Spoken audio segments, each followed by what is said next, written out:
Hey everyone, welcome back to Smart 4 Home. If you're here, you're probably looking for a way to reset your VUTV. Whether you're troubleshooting an issue or just want to start fresh, I've got you covered. In this video, I'll walk you through the step-by-step process to reset your VUTV. Let's get started. First, we need to access the settings menu on your VUTV. Grab your remote and press the home button to bring up the main menu.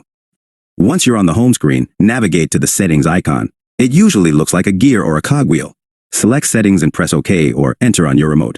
In the Settings menu, scroll down to find the Device Preferences or System option, depending on your TV model. Select it, and then look for the Reset option. This might also be labeled as Factory Reset or Reset to Factory Defaults. Once you find the Reset option, select it. You'll see a warning message letting you know that this will erase all your data and return the TV to its original factory settings.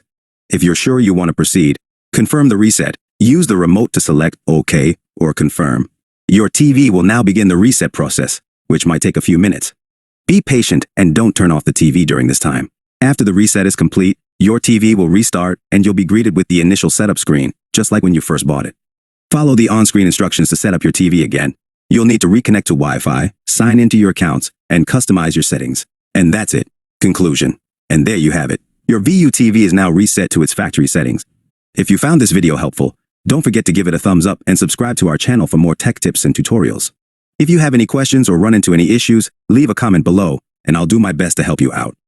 Thanks for watching, and see you next time.